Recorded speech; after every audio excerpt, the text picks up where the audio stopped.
Okay, Tim, you're all set. Thank you, Becca. Welcome to the April 1st meeting of the Northborough Diversity and Inclusion Committee. Becca, do you have the always exciting statement from the governor? I do. Pursuant to Governor Baker's March 12, 2020 order suspending certain provisions of the Open Meeting Law, General Law, Chapter 30A, Section 18, and the Governor's March 15, 2020 order imposing strict limitation on the number of people that may gather in one place, this meeting will be conducted via remote participation. No in-person attendance by members of the public will be permitted.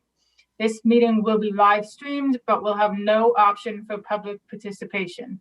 To view or listen only, please click the live stream link to YouTube, which is posted on the town's website.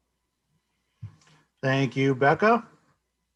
So just go through a roll call to make sure everybody's connected and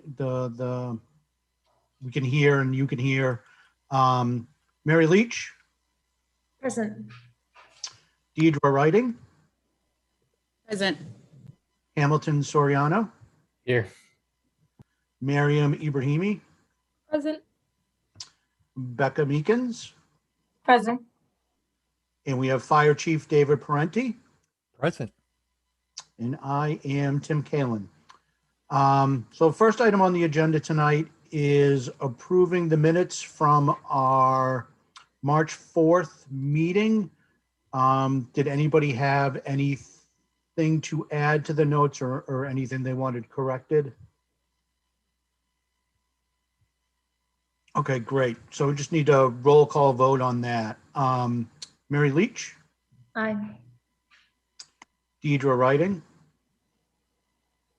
I'm gonna abstain. I wasn't here for most of that meeting. thank you. Hamilton, Aye. Miriam, Aye. Becca, Aye. and I, Tim Kalin, vote aye. So those minutes are approved. Thank you very much. So next on the agenda for tonight, we have our guest speaker. For those of you that have never met the fire chief, Fire Chief Parenti is, and I've had the pleasure of working with the chief on a number of different things over the last 3 years on the Board of Selectmen, and there is just not enough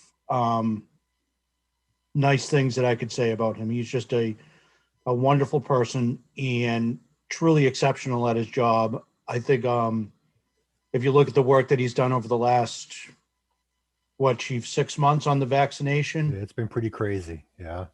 So the time and effort that he and Kristen Black, the health agent, and other members of the fire and police department have put in to make sure that the residents of Northborough get their vaccines, in my opinion, and I know Becca helps out with that too, and the efforts that people have put in. I don't think it's an understatement to say that it has saved lives and has changed people's lives.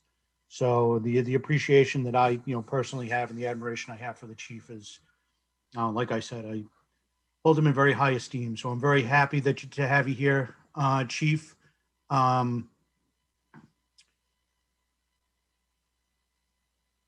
We discussed last week putting together some questions and topics that we wanted to discuss with you, and I think the most important aspect of having you in, much like we have when Chief Liver was in, is what this committee needs to do is put together a diversity and inclusion proposal for the Board of Selectmen. And part of that proposal, if there are things that we can recommend to the board that will be helpful to the fire department, we want to make sure that we can include those in our recommendations. So that's really the crux of why it's great to have you in. And also, I think it's great for people to learn about the fire department, the operations at the fire department, the staff, and anything else that you feel is appropriate. Tim, thank you very much, and thank you for those kind words. And it goes right back to you. In my years of service in public service, I've been doing this way too long now. I've worked with a lot of different elected officials. I have no problem hearing no, as long as I hear no for a good reason and an intelligent formed opinion. And I'm great with that. But it's when I hear no because I said no, that really irritates me. And you've been great to deal with. So Thank you, I'm Chief. really excited to be here. And just let me give you a little history about myself and the fire service, just so you have an idea where I'm coming from. Okay. So I got in the fire service at 16 years of age in a small community in upstate New York as a volunteer firefighter. My dad had been a volunteer for years before that. My department, you were an interior firefighter at 16, 17 years old. So I was inside my first building fire at 17, not knowing what I was doing, but I was in there. And I can tell you the fire service in 1978 was male and white. And the fire service in 2021 is male and white. And that is a shame. And not that we haven't tried, because I can tell you, I've had some incredible female firefighters I've worked with, firefighter paramedics. My biggest problem is getting them here and getting them on the job. And I'll get into a little bit more in a moment, but I started my career as far as a full-time firefighter in New Hampshire in 1986. And if anybody knows where Merrimack, New Hampshire is, home of Anheuser-Busch, or one of the places of Anheuser-Busch, it was great. I got to tell you, nothing's as cool as going through a brewery at 3:00 in the morning with a bunch of firefighters, nobody else there, and the bottle line running. We're like, no one would know if no one would get it. So, great department. I was there for 24 years. I left there and I went to Belmont, New Hampshire as the fire chief. And Belmont's just outside of Laconia. Little bit smaller community, but a little bit more diverse. Merrimack wasn't super diverse, but it wasn't terrible. And then I retired up there after 29 years, and I came down here, and I've been here since 2016. I've been here for 5 years already, a little over 5 years, and I love this community. But again, it's funny. I want to say it's not as diverse as you would think, but it is. We just don't necessarily see it all the time. We see it, but I don't think a lot of people see it. And we see it because we deal with all kinds of people. So I'm a very strong believer, and I don't care who you are. I don't care if you're white, black, if you're Muslim, if you're Hindu, if you're Jewish, if you're gay, if you're straight, if you're a good person and a good firefighter, I want you. Okay. And the way I deal with this, and can I share my screen for just a few minutes if you guys don't mind? I just like to show you something. So when I came here, one of the things I did is I implemented a department manual. Now we had one before, so you can all see our code of conduct here, I'm sure. And I found our department manual when I came here was rules and regs and didn't say a whole lot about what I expect of you as a person. And I put in several things, and these are from a previous life. One of the things I put in was a code of ethics. I put in core values. This is what I expect of my firefighters. This is what I expect to be. I expect service, teamwork, accountability, integrity, respect. Okay, your code of ethics. Every new firefighter gets this in their orientation manual and they sign it, indicating they understand this is what I expect of you. Serve mankind, keep your private life unsullied, develop self-restraint, super important in the fire service, because we're not always dealing with nice people, but you still have to have self-restraint. Perform my duties without fear, favor, or malice or ill will. Never use your badge as to push your way into things. But most importantly is our code of conduct. And the reason I feel this is the most important is what I expect you to do every day.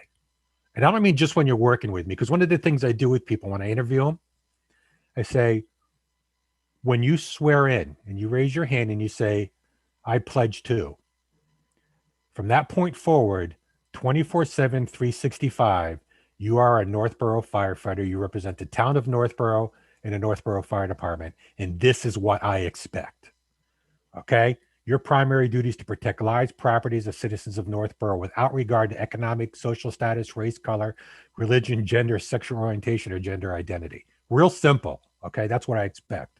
You'll set a good example in all your actions. Indeed, you'll never use your position for personal gain. You consistently strive for high objectives, and you shall always conduct yourself both on and off duty in a manner that that it should reflect positively upon the town of Northborough. These are all great, but they're words, right? What the heck do words mean if we don't actually? I can write down anything I want, but what the heck does it mean if I don't do something with them?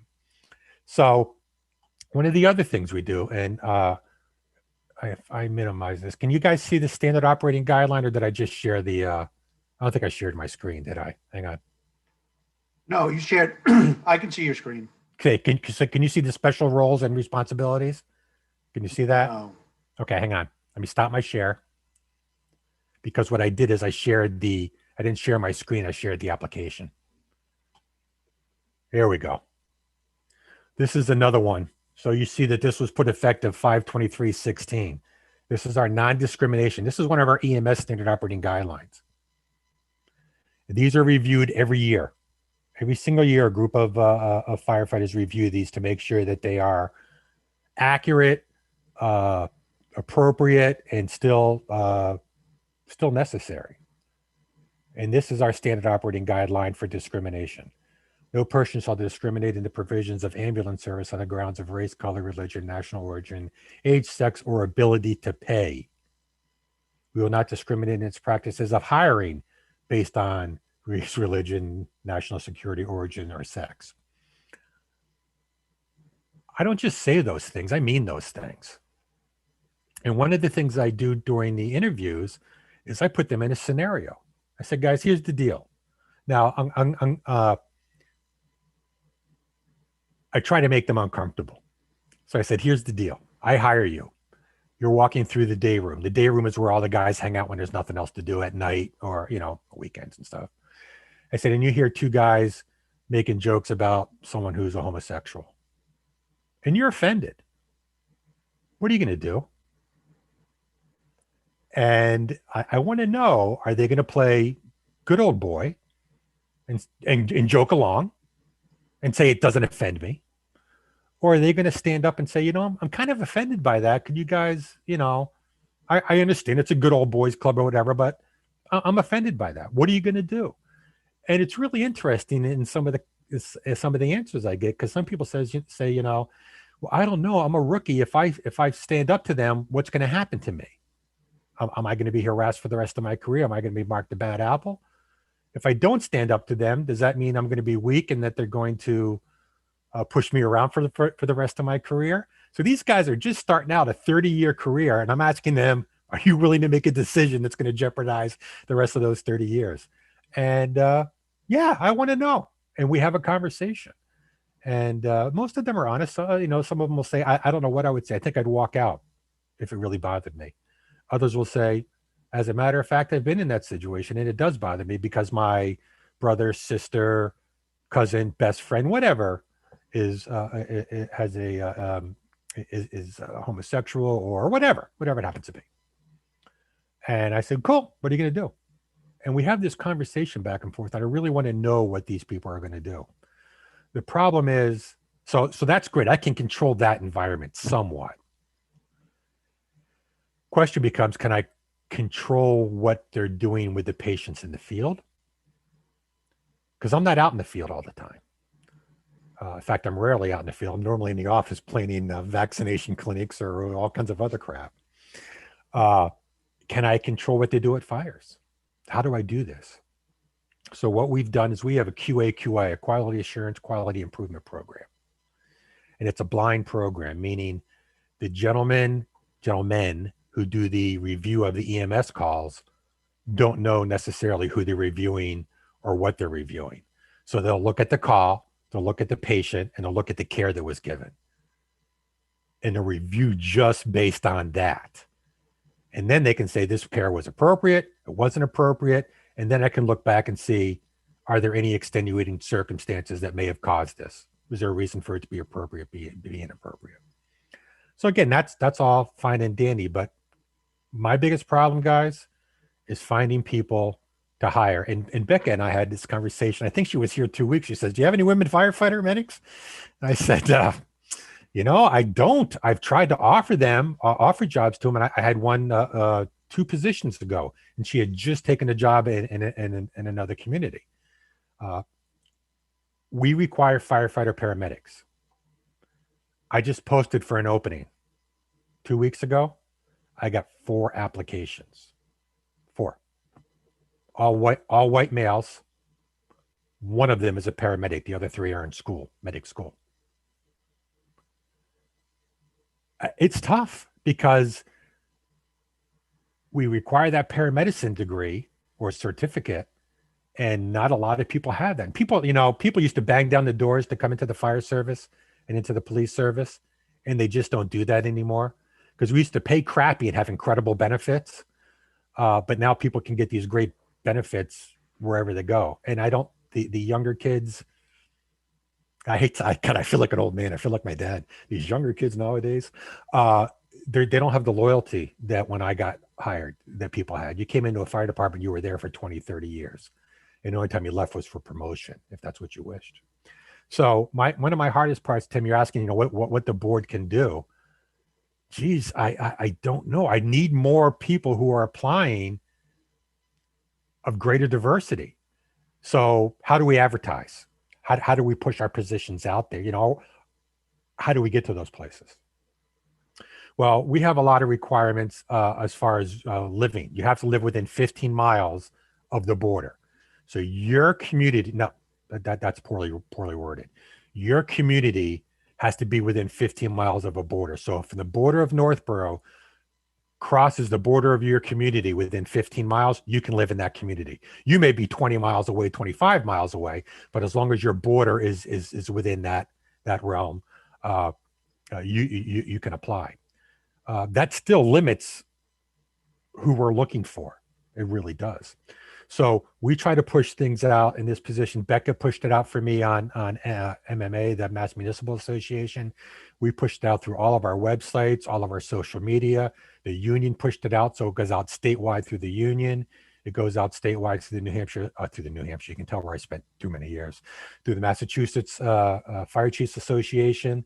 We don't go in the paper anymore. We used to. Paper was $700 to advertise, and it was for a weekend.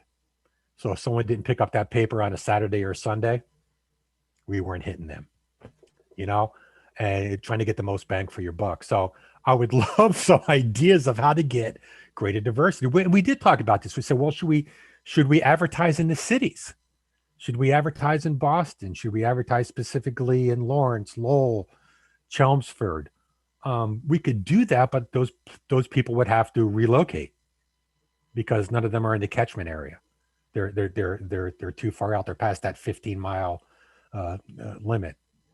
So we haven't done that yet. We have talked about it, but we haven't done that yet. It's very frustrating. As I said, when I was in Belmont, I had 2 female firefighter paramedics that were awesome.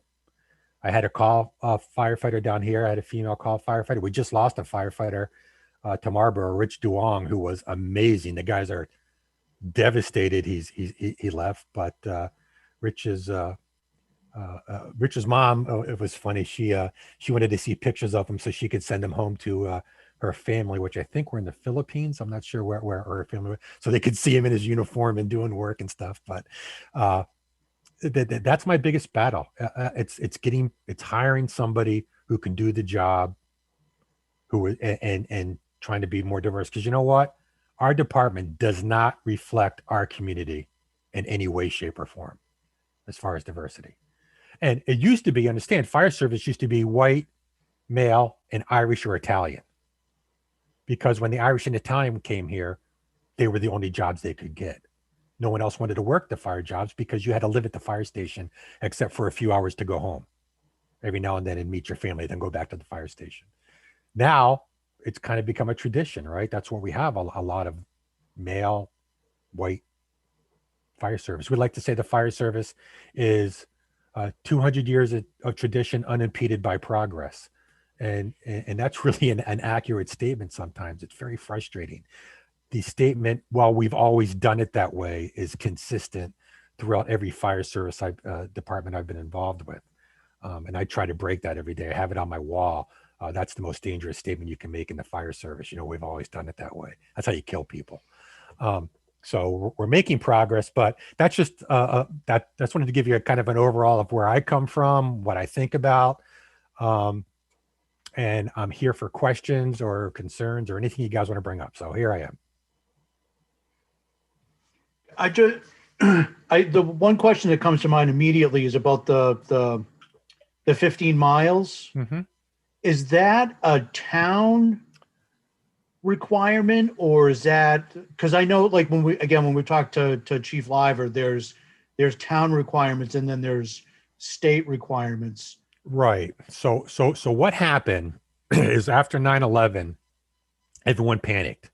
Mhm. And they wanted you close to your fire station. So the state actually does have something on the books that says you need to live within 10 miles of your fire station, unless your collective bargaining agreement, if you have a union, says something different. When I got here, my collective bargaining unit agreement said 15 miles door to door. Okay. We actually, before I came here, they actually fired people who they had hired and wouldn't move. There was a guy that lived a half a mile outside, and they let him go because he didn't move.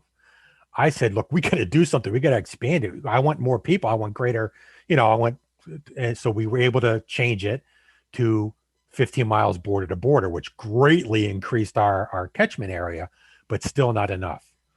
As a fire chief and as a human being, I am not a fan of residency requirements.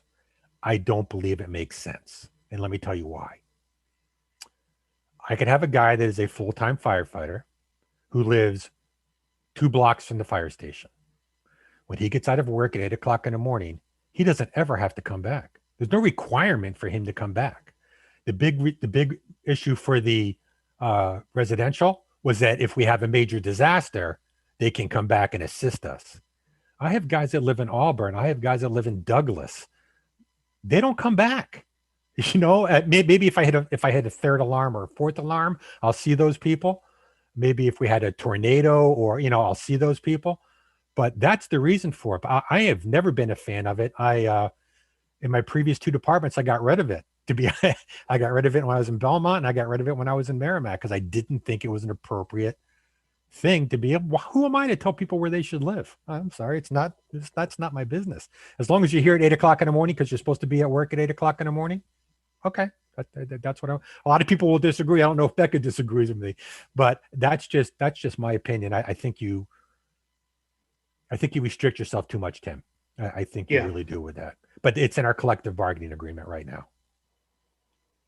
Okay. So that is something that could be addressed at some point in the future. It certainly can. It can be changed. So we're going into negotiations next year, I believe. I think we're just about, it'll be my 3rd negotiations since I've been here. I know the union would not balk at kicking and getting rid of it because they would be like, great, no restrictions. I think I've always been in favor of a time restriction as opposed to a mileage restriction.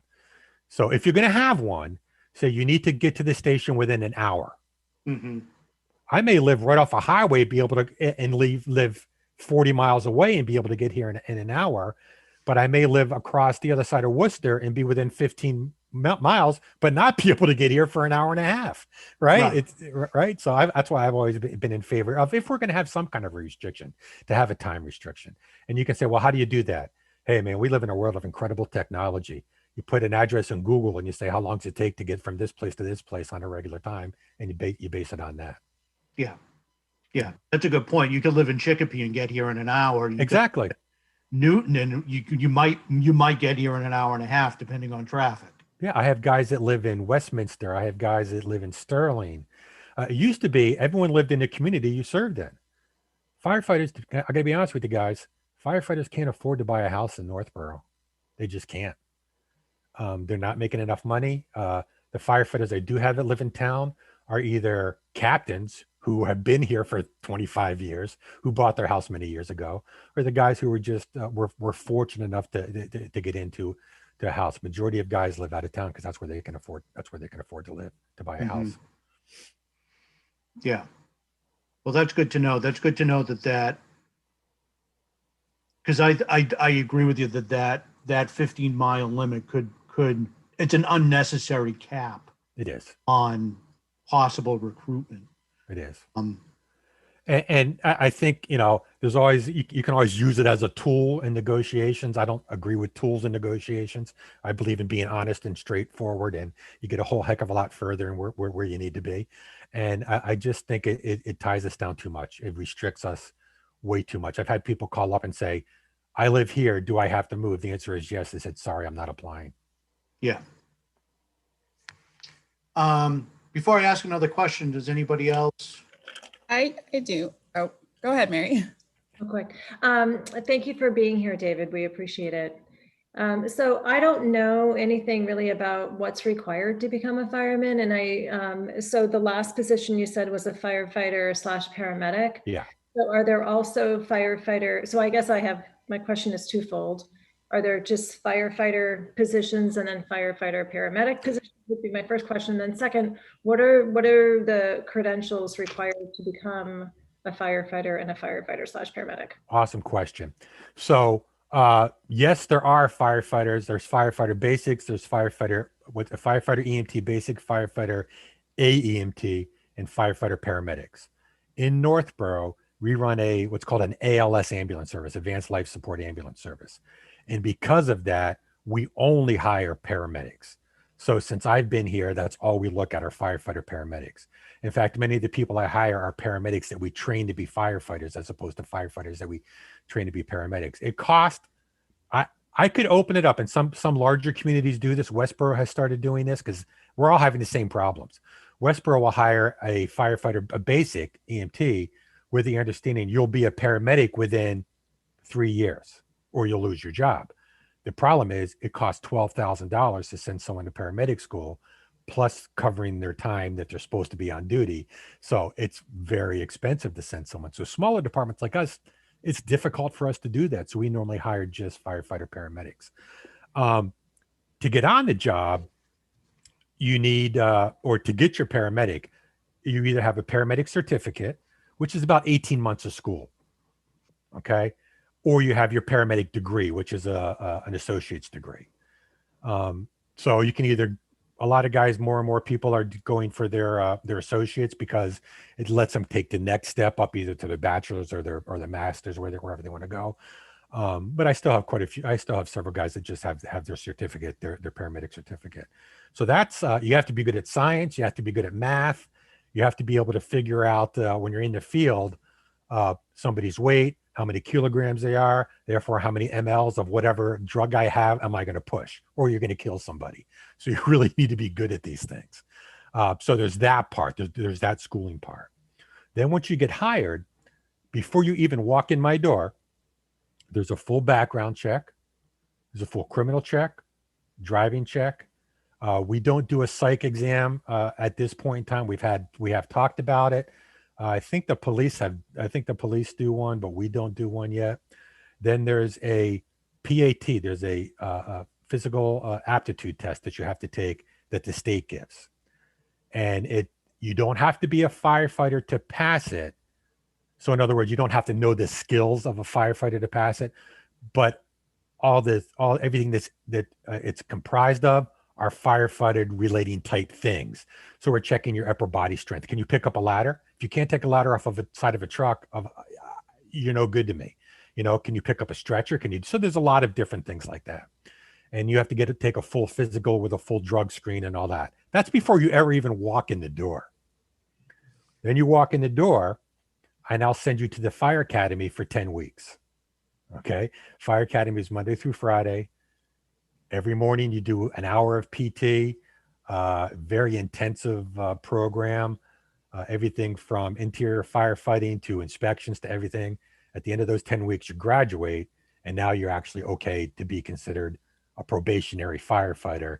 And then after your year, you're an official firefighter, you're off probation. So there's quite a few steps just before you can walk in the door. And as I said, with the paramedic, it's a huge cost item, and it's a time, it chews up your time.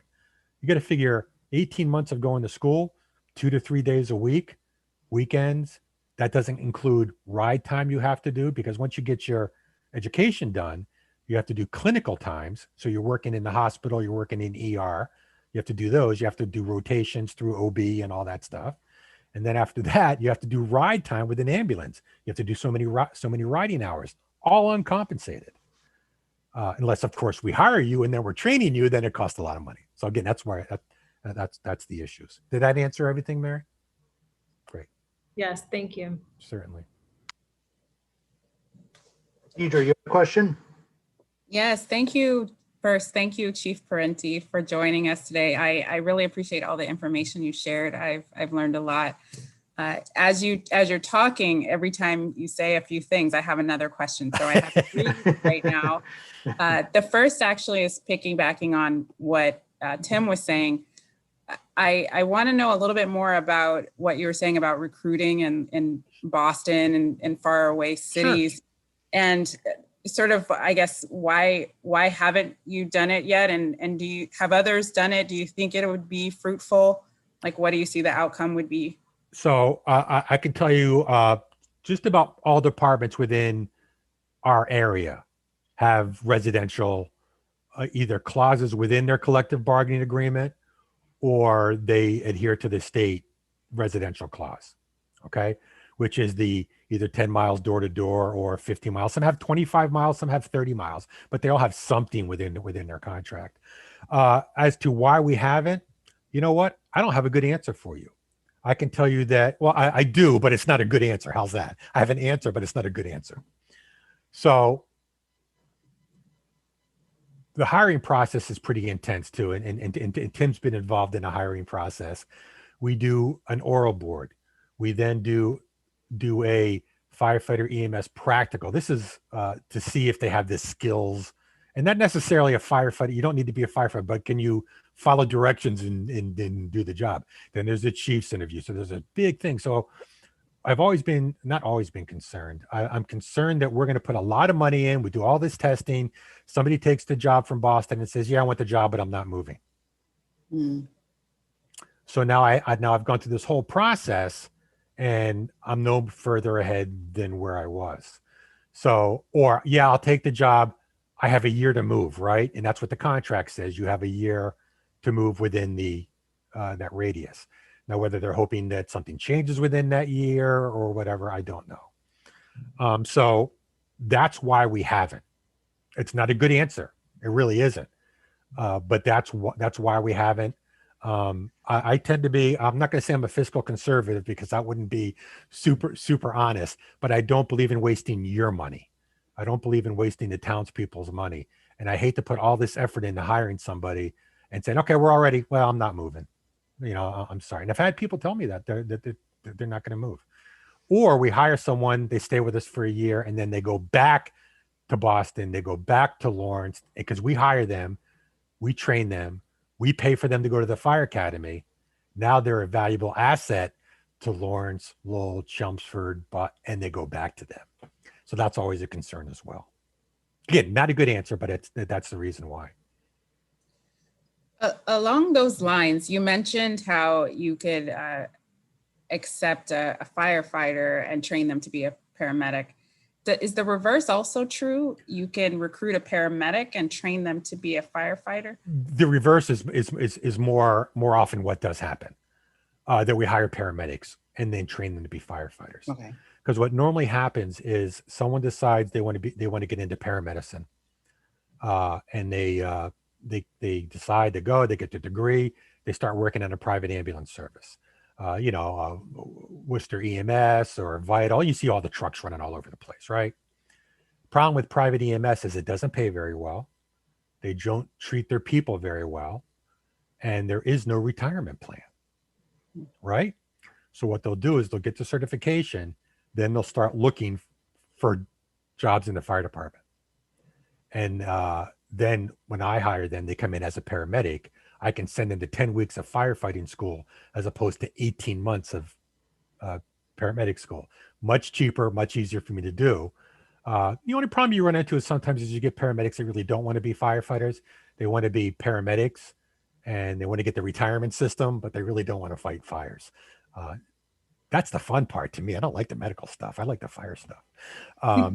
Hey, I'm an EMT basic. I became a basic back in 85, a long time ago. I've been recerted too many times. But these paramedics, the stuff they can do is just amazing, you know? So yeah, we hire a lot of paramedics that have no firefighter training at all. We don't hire any firefighters that don't have any paramedic training. I have in previous jobs. When I was in Merrimack's a much bigger community. We had 10 guys a shift, you know, we had 35,000 people in the community, 3 stations. So we had that room where we could bring the person in and then train them. Problem with me is if I hire someone who's not a firefighter, now I have a shift, not a paramedic, I have a shift that's down a paramedic. And that makes it good. And we do 68 to 70% EMS calls. So they're always out there doing that kind of work. So third question, when I think about science is trying to get more diversity into science careers. So they've created a bunch of pipeline programs that take, you know, young undergraduate students, give them a science experience, let them know that they can do this, train them, and then, you know, give them scholarships to go on to graduate school, et cetera, et cetera. Have you heard of something similar for firefighting, when you get people young, get them interested, let them know what it means to be a firefighter, and then, you know, train them, let them ride along, or, you know, whatever it is that gets people excited to find people who would be interested in that career path, but maybe don't even know about it, or don't know it, like sometimes it's like families that generations of people, but other people kidding. like to do it. But the fire service is, I hate to use the word inbred, something that's a poor word, but you'll go from father to son to son to son to son. And that's, like I said, my dad was a volunteer firefighter. That's how I got interested in firefighting. Right. So he wasn't a career firefighter. Of course, none of my kids, I had 4 kids, and one's a physician's assistant, one's a biologist, one's a public health agent, and the other one's works in a hospital. So none of them came into the fire service. But anyway, have you ever heard of the Explorers? It's a division of the Boy Scouts of America. So BSA does these things called Explorers, and there's fire explorers, there's police explorers. In fact, they don't have one here, but we had one up in Belmont, a police explorer. At one point in time, Northborough had a fire explorers program, and fire explorers are Boy Scout aged boys and girls who are interested in a career in the fire service or in the ambulance service, who you know, they come to regular meetings, they do training, they actually do response, and they assist us on the scene with different things. And we looked and I thought the Explorer program was great. The thing with an Explorer program, they used to have one in Northborough. In fact, I don't know if anyone knows Doug Pulsifer. Doug's one of my firefighter paramedics. Doug ran what was an Explorer, came up through the program, is now one of my senior men. In fact, he's going to be testing for captain pretty soon. And I brought Doug in. I said, hey, I'd like to see if we can kick our Explorer program off again, if we can get some interest. Now, Westboro has an Explorer program. So and you don't have to live within that community. So if you live in Northborough and you want to be Explorer, you can join Westboro's Explorer program. They were actually, I don't know if you guys remember, a couple of years back, we had the big fire downtown when R&T furniture burned. Westboro's Explorers were there assisting us, helping us with some rehab and stuff. So we have that Explorer program. It's a great program, but I brought Doug in. We even brought the BSA in. We started talking about it, and we got busy. And Doug got busy, and it just kind of fell apart. So it's one of those things. I said, okay, we're gonna revisit it. Just as I start revisiting it, COVID comes along. So that kind of blew everything out of the water, because now we can't just bring in anyone for COVID, right? And we haven't gotten back out of that yet. I think the Explorer program Deirdre, is a great way to bring those young people that want to come in. One of the other things you find, and I haven't found too many of them down here, but up in New Hampshire, it's very popular. A lot of the college, a lot of the high schools, and a lot of the, in particularly the, the one that's in Marlboro, Vocational? vocational, thank you, have programs for firefighting. Concord High School up in Concord, New Hampshire had a firefighting program. They also had an emergency medical pro called HOSA for people who wanted to be. My son, who's a physician assistant, went through there, and he became an EMT while he was there. So they have those programs available in high schools. I haven't seen them around here, so I don't know. I know there's an LNA program at Assabet, but I don't think there's a I haven't heard of a fire or a EMT one there. Great programs, because again, that gets them trained. It gets them on the path. They're not all the way where they need to be, but it gets them passionate, gets them something they're interested in, and maybe they come on board. Where fire departments get a lot of their firefighters from are call firefighters. So I did fail to mention, we do have a call fire department. So a call fire division. It shouldn't be called a call fire department because it's just a division of our department. We have 3 active call firefighters. The problem with call firefighters is at one point in time, it was anyone who wants to be a caller or volunteer could come in and be a caller or volunteer. Now there's minimum training requirements, minimum response requirements. Again, just to be an EMT, not even a paramedic, is an outrageous program that you have to go through. And it's hard to find people. No one has the time anymore to volunteer. Volunteer departments across the country are falling apart. They're all having to go to paid departments because they can't get people to volunteer because no one wants to step up and do it anymore. There's still some real strongholds around just on the island outside New York City. There's some huge volunteer departments that still have a ton, but that's another way we get them in young, 18, 19 years old on a call.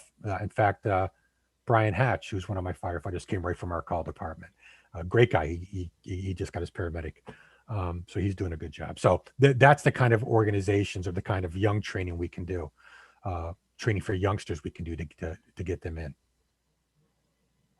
Great, thank you. That's good to hear. Mm-hmm. Those are my questions for now. Yeah, I really want to get that Explorer program back up, not the program, but at least get the idea of it back up and running.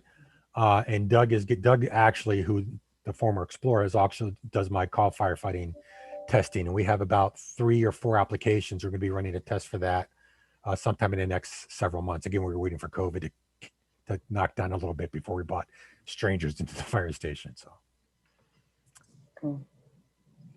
Yes. So wondering if Shrewsbury or Marlboro, that are larger communities than ours and I haven't looked at their statistics, their demographics, but I'm guessing a little more diverse than we are. Mm-hmm. Do either of those departments have more than white males on their They do. And I can speak specifically to Marlboro, and I can tell you that Westboro even they have at least one young lady that's a paramedic that they hired. And I think they had another one, but she left for another job. Marlboro, I actually, I helped a couple of the women over there with the promotional process. Because I went over there and I used to do a lot of promotional processes with the Marlboro chief is from New Hampshire as well. So we're friends. We knew each other for 20 years. So he asked me to come over and help him out with some promotional stuff. And one of them actually got promoted to lieutenant. So there's a lieutenant in Marlboro, female lieutenant, and there's a couple of female firefighters there. But the big difference between us and Marlboro Shrewsbury, they don't run EMS. They have private EMS that does it. So Marlboro has Patriot that does their EMS. Now they do respond, but they respond as a first responder. So you don't have to be a paramedic to get the job in Marlboro, and you don't have to be a paramedic to get the job in Shrewsbury because they use Worcester EMS. So that opens their window up a lot more. But besides those couple women on each job, I can't think of a whole lot, at least from my experience in working with them over the last 5 years. It's mostly white males. And this is a problem I have with females that come into the fire service. And I don't mean that in a negative way. I want you to know the problem I have. they have to work twice as hard. They have to be twice as good because they're being looked at by everyone on the job. And it's not fair. And when I've interviewed the women, I've talked to them. I said, do you think that's fair? Do you think it's fair when you come on board because you're a woman, you're going to be looked at that much closer? And the answers I've gotten is, it's not fair, but it's reality. So they're taking the same assessment that the It's all physical, the same. It's all the same.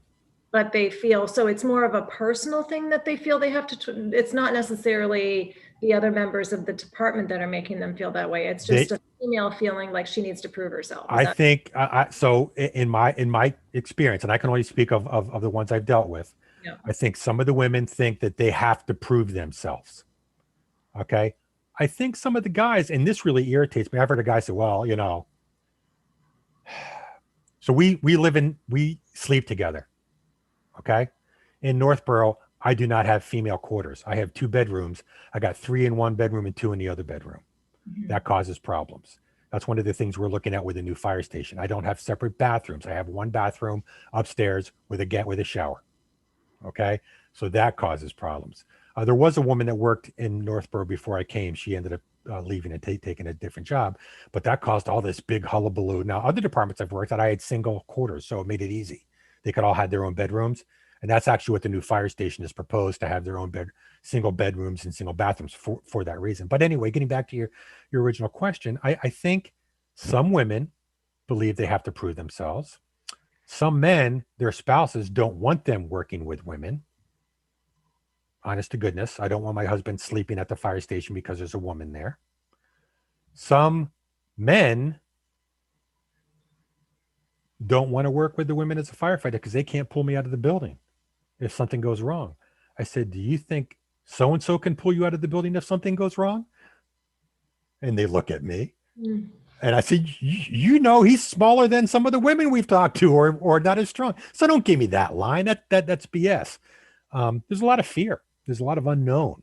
You know, the last time they hired a woman, the chief who was in charge at the time, there was a lot of changes that came down that I don't think were necessary. A lot of things that were forced on guys that there's other ways around. For instance, when I was looking at hiring a woman and I made that offer to that girl to come in and work, my intent was to move my office downstairs, convert my office to a separate dorm, and give that to the to the young lady that we hired. And I would have been downstairs. I would have made another bedroom in the downstairs in the training room. And I think Beth had been there. I would have made a room down there, and that would have been my office. There was no intent on doing that. They had to sleep in the same room, and there were issues with that. So it's crazy sometimes. It really is. Unfortunate. It is unfortunate. And as I said, firefighters are white, male, and type A. That's even more specific. How's that?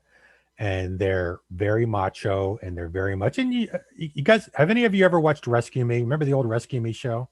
You guys ever watch that show with Dennis Leary? Most accurate firefighting show, except for the strange stuff with ghosts and stuff, that I've ever seen. And it's just crazy. However, once you're accepted in 100%. Whether you're a male, female, black, white, Asian, Muslim, it doesn't matter. Once you're in, no one else can touch you. You're ours. You're part of our family. But you got to, unfortunately, some people have to work harder to do it. It sounds like it's I wonder if the fear and hesitation is just from lack of experience, lack of men and women working together on the department. It's just, you just don't know. Tim, with a closed mind. And you are dead on. That is very accurate. I've never worked with a woman, so I don't know if I'm comfortable working with a woman. I've worked with a ton of women on the job. I've female paramedics, female firefighters. Awesome. Never had to complain with them, you know? There's guys I don't like. There's women I don't like, but that's besides the point. Can you do the job? That's all I care about. But it is, you're right. It's fear of the unknown. Very much so. But that can be, that's my job as the chief, to set that tone for the captains, who set that tone for the firefighters, that it will be accepted and we will work through it. yeah. Yeah. I think the best cure for that is just experience. Yep. It's just doing it. Yep. Can you just touch on real quick on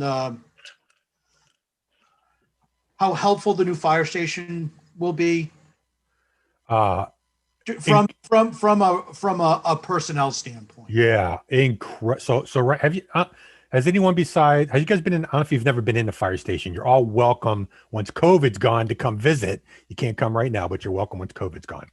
So currently, when they built the fire station in 1972, 74, it was built with all volunteers in mind. The second floor was wide open. Okay. And we didn't do EMS. So we didn't have ambulances in the fire station. I now have 3 big ambulances. I have 20 full-time firefighters. I have bedrooms that were built upstairs. When I first got here, there was 1 bedroom and 1 workout room. Okay. 4 people were shoved in this, and we only had 4 people per shift. 4 people were shoved in 1 bedroom. We now have 2 bedrooms, so at least I can spread them out a little bit.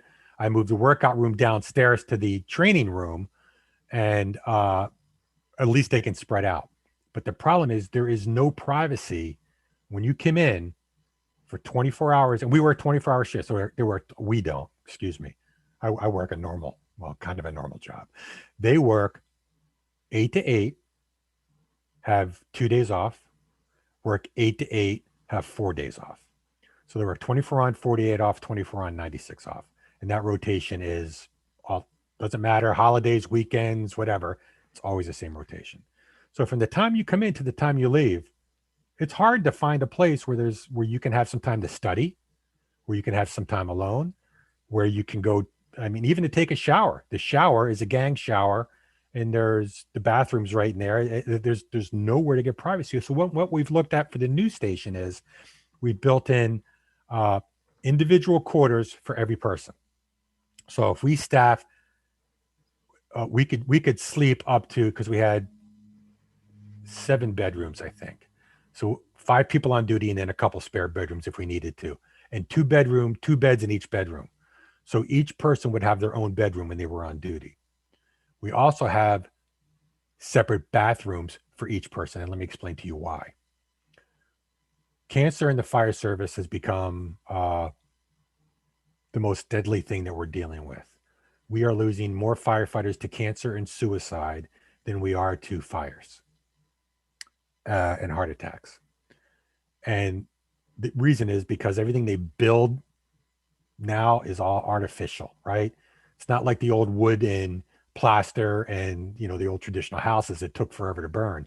Everything is man-made. Everything is full of carcinogens. And the guys will go in, they'll fight a fire, they come out, and you see them, they're covered with soot and they're filthy, right? Well, it used to be a sign of, used to call them salty. The dirtier your gear was, the cooler you were, the longer you've been around. Now we get them out, we strip them down, we get them back to the station. I have 1 shower to send everyone through, as opposed to 5 showers. The entire duty crew who made the fire attack can go in and get cleaned off immediately. The quicker you get that off your skin, the less it's absorbing through all your critical areas, and the greater chance of survivability or a longer career you're going to have if you do that. So what we've done is we've put steam/shower bathrooms, or we've designed it for each living quarter, for each bedroom. So you can actually go in, get changed, have privacy. Right now, you come in, we don't allow the guys to bring the uniform, to wear the uniforms home, for obvious reasons, because we get into all kinds of yucky stuff besides medical and COVID and fires and chemicals. So the guys come in their civvies, they get changed. Well, when you come in, if you're coming in for an early shift and someone's still sleeping in that bedroom, how do you go in and get changed? Well, it's kind of tough. You go downstairs and change on the apparatus floor, or do you go into the training room where someone can walk in on you? So this will give you the ability to do all of that. We'll have lockers, we'll have separate areas. It'll be terrific. So that in and of itself would make recruiting so much easier. People don't like working in old fire stations. They like working in new fire stations. There's a lot of pretty new fire stations out there. People like to get paid money. And Northborough is not anywhere near as bad as it used to be. But when I'm competing with Westborough, I'm not going to win. Westboro just blows, you could ask Becca, I'm sure she's looked at the numbers. Westboro blows anyone in our region away. We just can't compete with them. But the new station, again, coming into a new station where people know they're valued, where we have separate sleeping quarters for them because we care about their sleep, we care about their privacy. That not only do we deal with yucky stuff, we deal with stuff that none of you guys have to deal with. We deal with suicides. We deal with children who are on cardiac arrest. We deal with people screaming at us to save their loved ones. We deal with overdoses, and we're pushing we deal with all this stuff. You need sometimes a place to go where you can just Decompress. Yeah, that's the best word. And I used to do it because I always had my own quarters. Since I was hired in Merrimack, I had my own sleeping quarters, except for my first 6 months. I had to sleep with a senior man who had sleep apnea and would constantly stop breathing in the middle of the night and scared the heck out of me. But that's a whole nother story.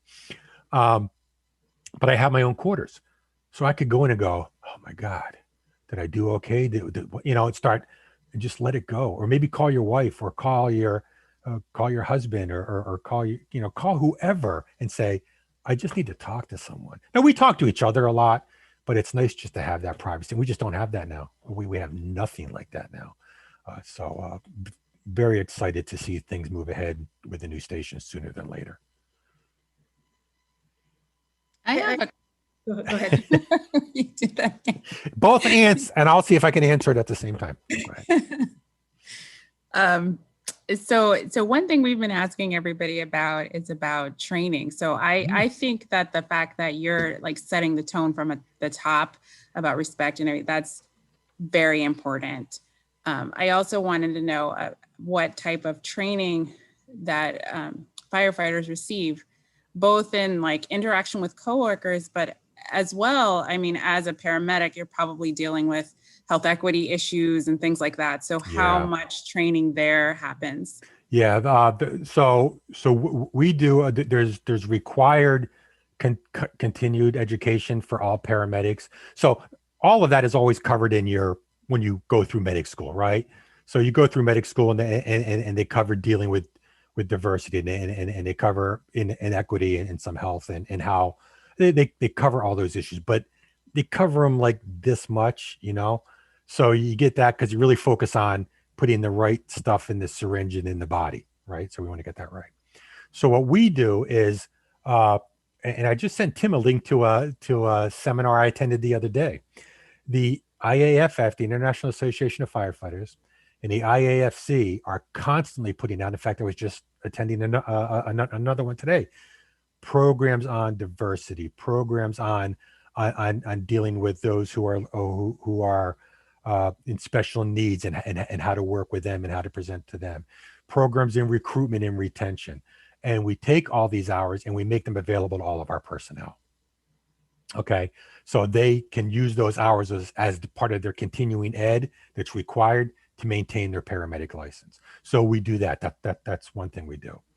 Every year, the Fire Chiefs Association of Massachusetts has they usually do this last 2 years because of COVID. We have a big conference. It's a 4-day conference and it's right in Worcester. We're very fortunate. It's right in Worcester.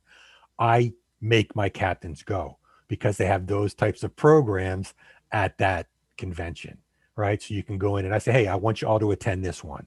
It's about diversity. It's about dealing with people who don't speak English. How do we do that? How do we deal with that?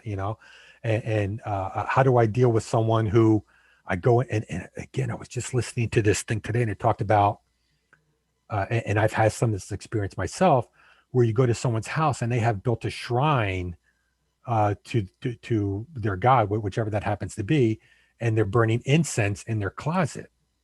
Now, as a firefighter, that scares the crap out of me because I know what's going to happen. How do we become sensitive to those types of things and learn how to say, I understand what you're doing. This is what you need to do it. You need to do it this way, or you need to do it. So all these programs help us with those types of things. So what I haven't found down here yet that I had a ton of up in New Hampshire is some special sexual harassment training, and I haven't really found some good programs. And I'm sure they're out there. I just haven't found them yet, because that's always a big concern of mine as well. Because the good old boys club doesn't always know when they're offending people.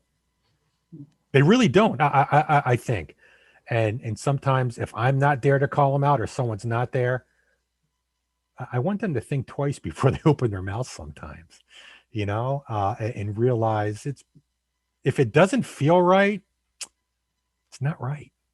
If it doesn't feel right in your gut. But we provide all those types of trainings. We make them accessible. Some of them are required. Some of them are optional. Thank you. Mary, did you have a question?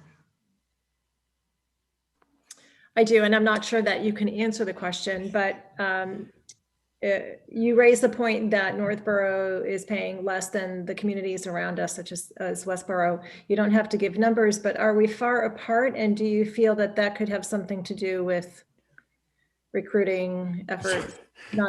So here's a question. You asking me as a fire chief? You asking me as a citizen? Are you asking me as the guy who sits across the table and says, I'm not giving you a raise? We are much closer than we used to be. Okay. So when I got hired, we were much further apart here. We're much closer. We are not going to compete with Westborough. It's just not going to happen. Their tax base is just radically different than our tax base. And that's just the way it is. Okay. Yes, it does affect. I can tell you right now, young firefighters, young people who want the job, we do what we call contract shop. So they don't just look at the job, they look at the contract and what's in it for me and what's in it for me now versus what's in it for me down the road. So it may be better in the long haul to be in Northborough, but in the short haul, I start at a higher rate, or I have better incentives at this place. Or one of the things we lack in is we don't do a great job paying for education. Okay. I have my associate's degree, my bachelor's degree, and my master's degree, all paid for by communities I worked for. But not Northborough. No, we do. We help. And again, about 20 times better than when I started here. Mm-hmm. When I started here, you got this much, seriously, for your class. It's much, much bigger now. Okay. It could always be more. Yeah. So quickly, because I don't want to hold up the conversations, but how would you compare Northborough to other towns that are paying in a similar fashion as we are? Like, what other community are we similar to? Oh, we're similar to Southborough. We're and we do the same job. And that's the other thing. When you compare communities and you compare pay rate, you have to look much bigger. And what I mean by that is, let's say if Northborough pays, and firefighters don't do this, so this is really what Becca will totally grasp me. So you have to look at the entire package. So right. Northborough pays $20 an hour, but we cover a lot more of your insurance and have much better insurance. Southborough or Concord is a great example. Okay. Concord pays much more. You pay 50% of your health insurance. So you have to look at the whole package. You can't, and you also have to look at what they're doing. Are you just a firefighter, or are you a firefighter paramedic? Therefore, your skills are much more specialized. It's much harder to maintain those skills. Should they get paid more than just a firefighter gets paid? So there's a lot of those things. Are we comparable with it? And Becca, you could probably speak better. I don't know when the last time they did a page or a wage study on other departments around us. We're closer than we ever were. We could always be higher. I mean, sure, it affects people. It affects, if we were the highest paying department in the region, we get everybody that wants to come work for us, because I'm a great chief, but that's the only reason why. But, it affects it. But again, that whole package is really what's important. Young people, they don't look at the whole package. Young people look at what's in my pocket on Friday morning. Am I getting paid $20 an hour? Am I getting paid $25 an hour? Am I getting paid $30 an hour? I'm 23. I'm still on mom's health insurance or dad's health insurance, so it's not an issue for me. What's going in my pocket now? Am I wrong, Becca? Would you agree with that? Yeah. Well, so two things really quick. First of all, so every negotiation cycle that comes up with a union is when we look at wages, comparable wages. Where are we? Because in terms of a negotiating sort of position, you want to know where you are with respect to your competition when you're hiring people, and you want to have an idea of what the union is going to come to the table with, because they're also going to be looking at the neighboring communities. And so we go through that every 3 years, really. And like the chief said, all of our contracts are up June 2022. So we will start negotiations for the next round this coming October. fall. Yeah. So we'll be looking at wages for across all of our units, comparable wages in the area. So that's one thing. The other thing that I want to I'm actually going to ask the chief to talk about, but there's also Northborough is a suburban, fairly small community. We don't see 4-alarm fires fairly often. And especially young people who are coming into the fire service, who have a passion for fighting fire, they want to be in a city.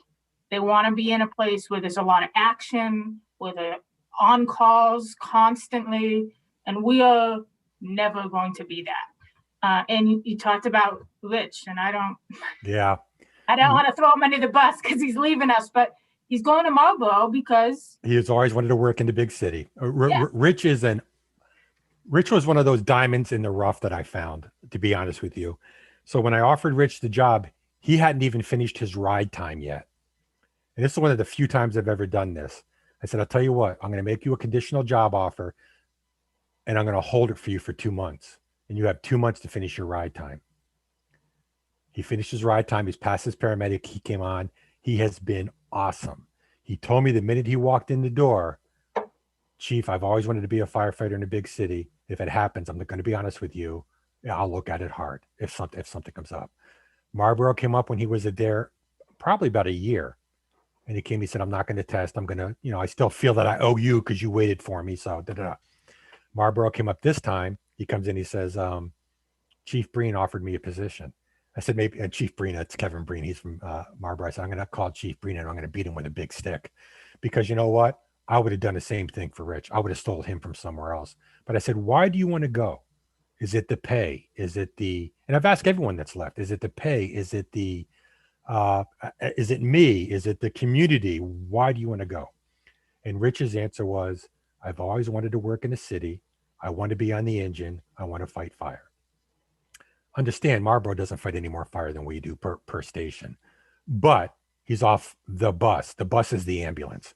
You talk about burnout. Do you run 68 to 70% EMS calls for your career, and you're dealing with nothing but sickness and death, and you burn out pretty quick. They want to get on. They want to fight fires. But Becca's dead on. I have a buddy who's the chief in the Maynard Fire Department. He has turned over his whole department number-wise twice in 10 years, losing people to Boston, to Newton, to Chelsea, anywhere where there's a big city so they can go fight fires. So that's not unusual.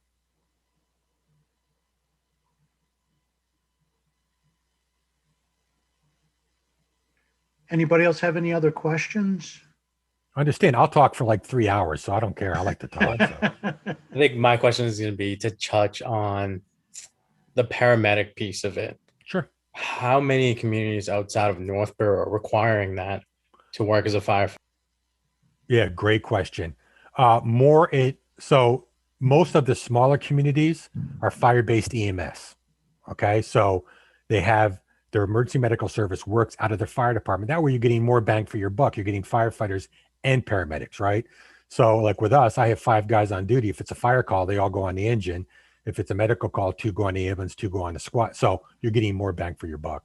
So Northborough, Westborough, Southborough, Ashland, all those departments all run fire-based EMS. Bigger departments, Worcester, Shrewsbury, Marlborough, have private EMS, which isn't unusual.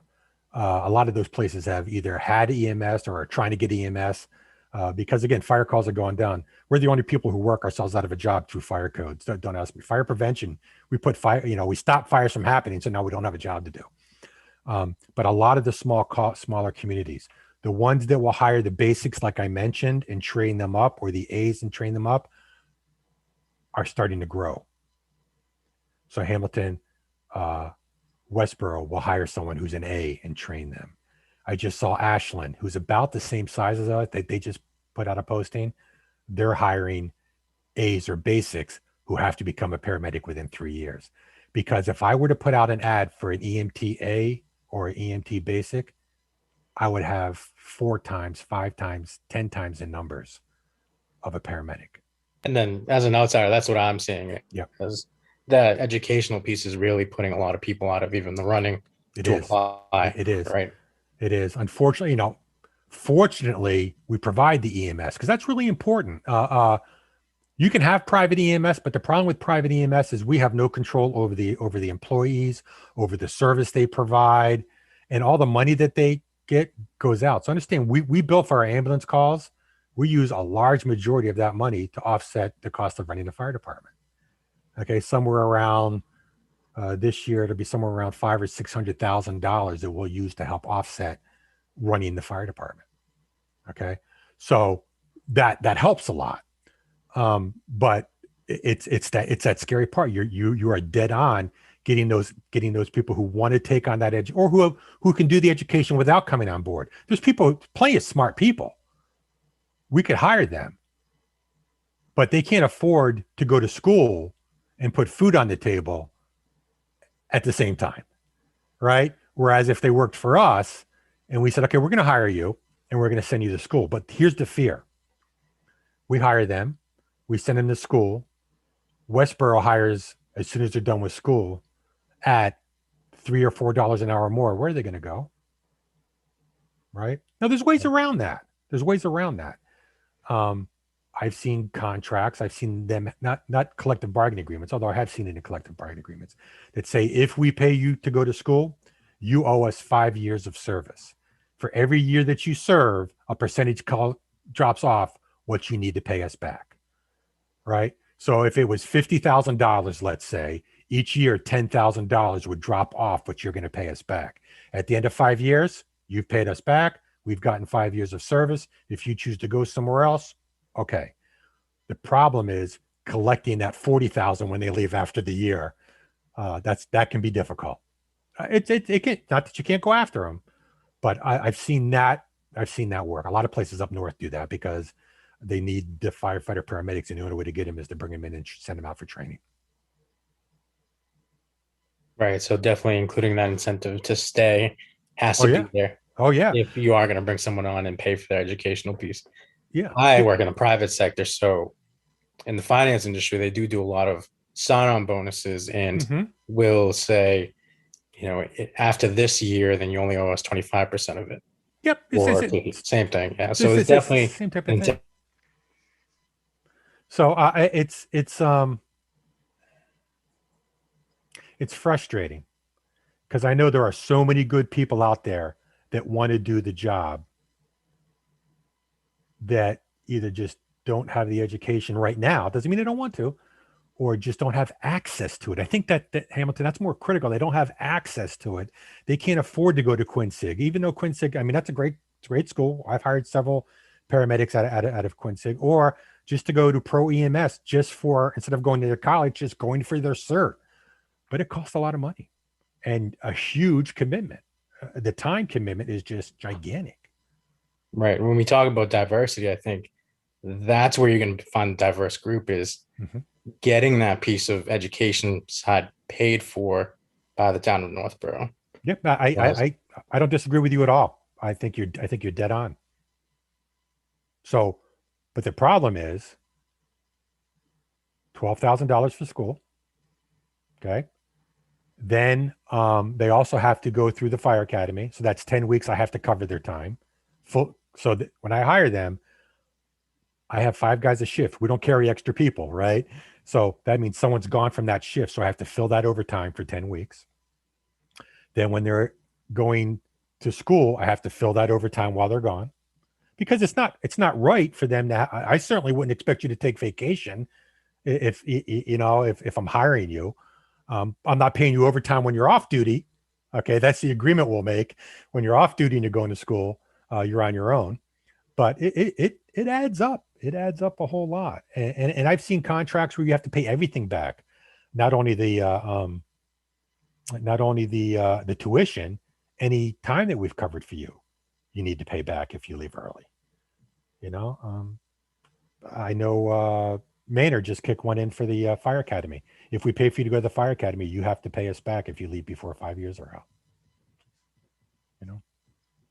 But you're right. I think it would open our doors up a lot more. There's got to be that retention piece. If there's no retention piece, then it doesn't make sense financially. Mm-hmm. We do have, so like our medics get, they get a stipend for being a paramedic. So they get their base pay. And this is very important. So when you look at, if you see the posting I just did, it includes this stipend. So they get their base pay. So you may look and say, well, they're only getting paid, I don't know, $25 an hour or $23 an hour. They also get a $6,550 stipend once a year for maintaining their paramedic. So, and they get that in they get it bi-weekly now. They used to get in a lump sum. Now they get it with their paycheck. That's fairly new. But so they get extra money. So that's a great incentive. Some places don't have that or have as much of that, but it's that educational portion. Thank you. Certainly. Do you want to be a paramedic? I'm hiring, so come on over. I don't know if I could do that. You got to shave that stuff off your face there, big guy, though. Because I couldn't. Yeah, I love my beard. I couldn't get rid of it. Yeah. I don't let my guys have beards, because I love my beard. I can't do it. I can't go with it. My fiance might kill me too. She'll be like, "What are you doing?" It's funny. Every firefighter I know, when they retire, the first thing they do is grow either a goatee or a beard of some, because most of them aren't allowed to have them when most departments don't allow it. I'm going to guess it doesn't cover mustaches. Mustaches can come down to here. They can't come between the seal of their mask and their face. But I have some guys that have some pretty impressive mustaches. I know.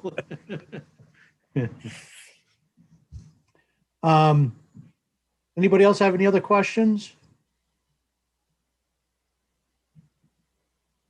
So folks, I'm going to take a moment. If you don't, I'm going to ask a favor of you. If you know somebody who's interested in a firefighting career, have them call me. Have them drop me an email. I'm always available for those types of people. And I would love to put them on the path and say, this is what you need to do.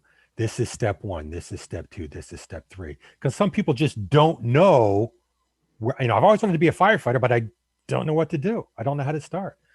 Boy, just have them give me a call, have them drop me an email. I would be thrilled to help them, because nothing makes me happier than to have one of those people. I think of a guy I worked with for years. He's now the assistant chief of the department I used to work with. And I was able to bring him all the way up through the whole loop, and that just makes me feel awesome. Like, hey, we got another one in there that's doing great. So please have them reach out to me. And if you guys have questions, don't hesitate to call me, email me, anything. I'm available. Unfortunately, this sleeps with me. It's my cell phone. You probably can't. There you go. I don't have days, nights, or times off. So just call me, email me. I'd be happy to get back to you. Thank you very much, Chief. Thanks for taking the time to join us tonight. Very helpful, very informative. I have a couple of notes that I might follow up with you on. Sure. Some more detailed additional questions. But again, thank you. Be happy to help out. Thank you, guys. I appreciate it. You all have a good night. I know it's a holiday weekend for some of us coming up, and not, but have a great time. And I'll hopefully I'll see you all in a good way. I see Virginia all the time. Hi, Virginia. But I'd love to see you someday. If you see me walking down the road, you see me drive and scream and wave, because I pay attention to the road. I don't know what I'm doing, but You'll say, hey, how you doing? I'll give you a wave back. All right, guys. Thanks. All right, Thanks, thank you, Chief. Chief. Thank you. Appreciate your time. Bye-bye, guys. Good night.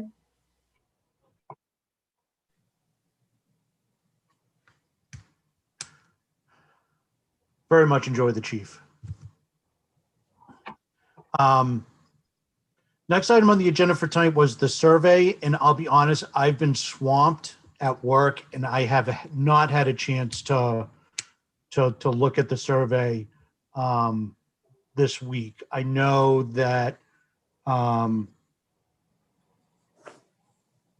was open until the beginning of the week, but I just haven't had a chance to look at it again. But I will look at it before our next meeting and have some numbers and more information about the results for the survey.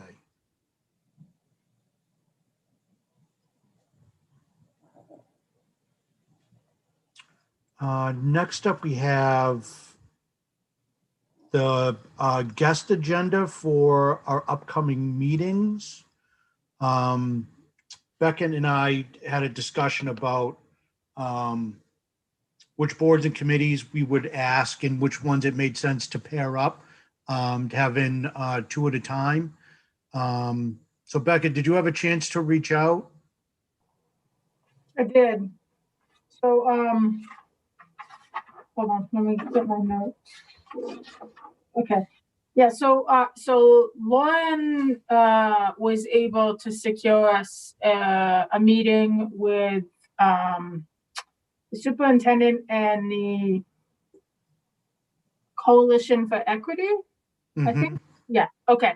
So they are coming in on May 6th, which I think is our first May meeting. Yep. So there'll be a joint meeting in May, and then in June we have the Community Affairs Committee and the Parks and Recreation Commission / Director of Parks and Rec.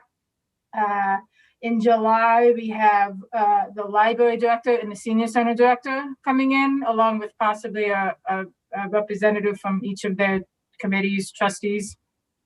And then August, we're looking at the Cultural Council and the Historical Commission, and possibly the Planning Board, but to have probably one more discussion about that. But so our calendar is filling up quickly.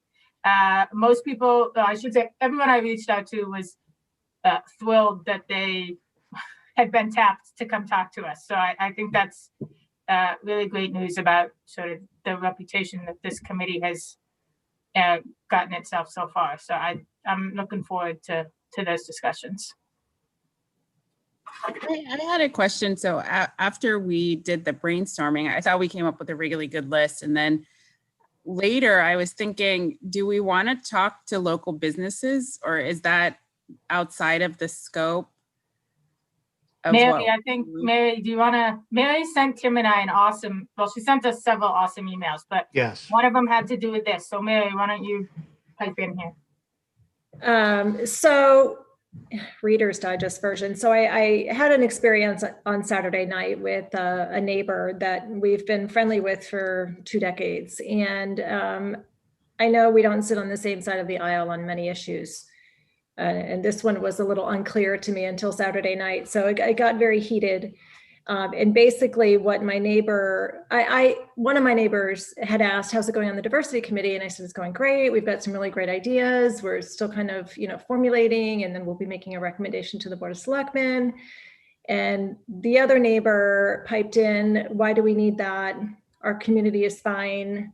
I think this is a bunch of crap. This is ridiculous. If people want to come and move here, they can move here. I told Becca and Tim, as a Leo, I kept my claws in, but it was really hard. He was very disrespectful. And what I was trying to help him understand is he just needs to get informed. And I was, I wasn't under the same impression he's under, but I wasn't as informed either until within the last couple of years and hearing people's experiences and that sort of thing. So So it made me think more about what we can be doing, because there's a lot of people like him in our community that think, and we haven't seen the survey results, but he's one of many, I'm sure, that feel like if you want to move to Northborough, move to Northborough. Everything at Algonquin is fine. Why do we need to change our mascot? Who cares if it's a tomahawk? We also had a school teacher joining us for dinner and from Algonquin, and she was helping him understand that the tomahawk is not just a hunting tool, it's more than that. It became very uncomfortable. So I walked away from that evening, and I was trying to think of different things that we could do, not better, but some new ideas. And then we had dinner, my husband and I had dinner. It was so great at Yung Tung, the Thai restaurant. I don't know if any of you have been there, but the owners are great.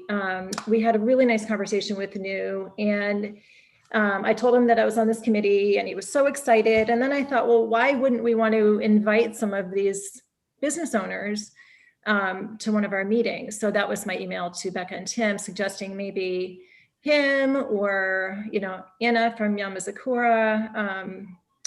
I don't know if Nick and Michael from Nicholas Michaels would be interested, but just to try to expand beyond just the committees and commissions in town to the local businesses. So yes, I did propose that. So. I guess I was also talking, Mary, I remember early on, I thought this was a great idea that you talked a little bit more about housing, and if there's anybody in that space that we could talk to. In terms of like a realtor or? Right, or I don't know if it's, I don't really know. I don't know much about the space, but is that something that? Well, I think what would be the purpose of what were you thinking about the purpose of housing would determine who you would get? Well, I remember at our first meeting, Mary, you talked about, I guess whether or not it would be difficult to sell homes to a diverse group of people here in Northborough, given the way, I guess, not the real estate itself, but the way that the town positions itself. So I guess that was it. Like do we look welcoming? So I think hearing from, maybe it is a realtor, about the ways in which the town could appeal to more people as they're trying to sell homes, might illuminate some areas that we wouldn't get from talking to sort of the other side of things. I don't know if, and I am a realtor, I don't know that a realtor would be helpful, but what my thought is when people are moving to a community, if they have children, they often look at the community website. And we don't have anything on the school district website that reflects anything that shows that we have any effort on diversity, equity, and inclusion. There's no mention of it whatsoever. I keep going back to the town of Wayland because they've done a really good job it's right on the homepage.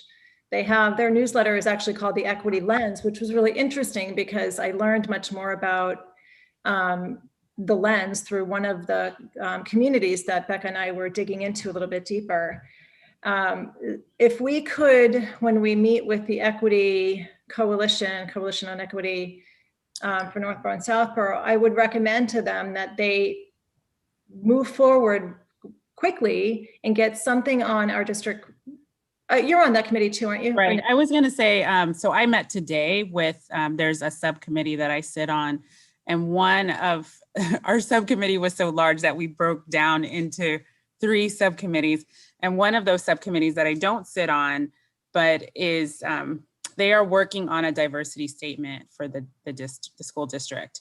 And what they have done is looked at other diversity statements for school districts. I don't know if they looked at Wayland, so I'm going to recommend it since you're mentioning it. But they've basically looked at those statements and picked out aspects of those statements that they felt were important to have in a statement, and then are making recommendations like, these are the aspects of, like, these are the things you need to address in your statement.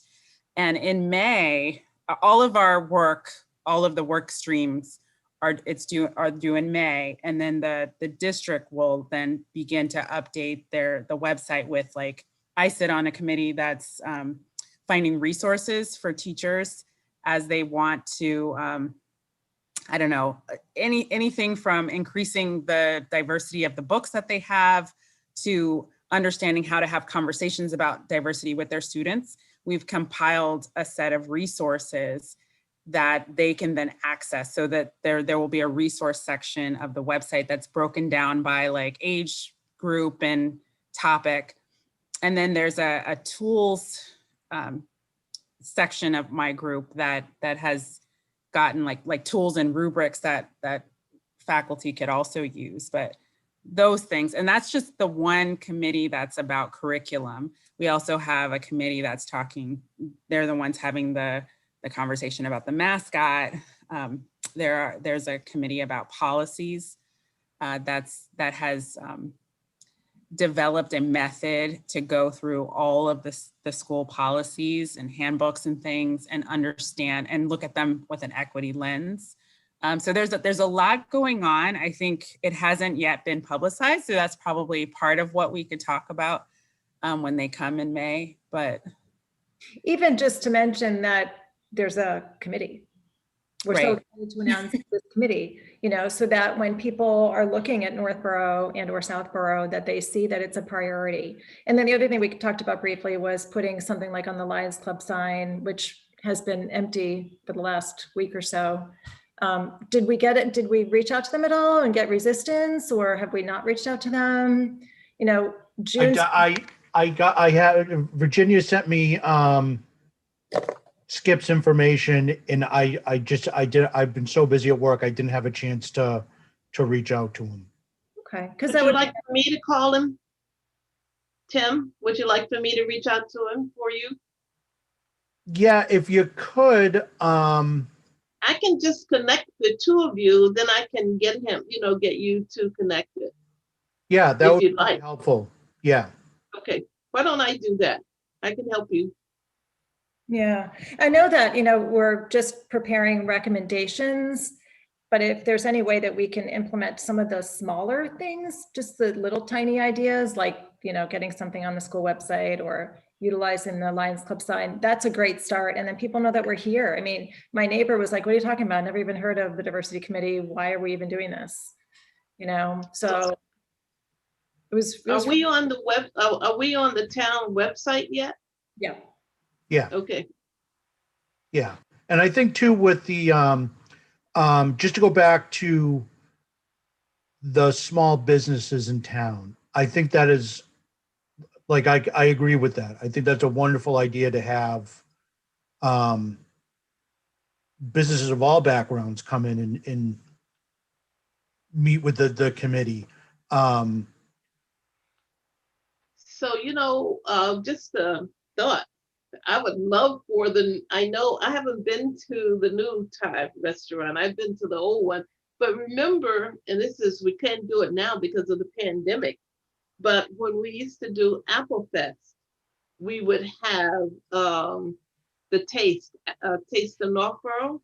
Yes. I would love to see some of the restaurants, come together, and we could do an ethnic or diversity luncheon or fair, and just have we could use the town commons maybe and have them there, and let's have some, once we get through this COVID, have some tasting or something. And maybe the Community Affairs Committee could help us with that. Huh? Perhaps the Community Affairs Committee could help us with that. Oh yeah, they have, and yeah, they would do that. They would do that. Yeah. Or either, or tied back to Michelle and the Apple Fest committee. Are they doing Apple Fest this September? Excuse me? Will there be one? Are they planning one for September? I haven't heard. I do know that there's been talk that they may be having one, but I don't know for sure. But if I could reach out and have that information back to you for the next meeting. Yeah, that'd be great. Yeah, Okay. that'd be great. That'd be really cool. 'Cause that's not that, No, that's September, so it's right. I mean, for all intents and purposes, it's right around the corner. Right. What I was going to say about having the businesses come in, I think we should hold off until after we make the presentation to the board. Just thinking through the schedule with all the different boards and committees coming in.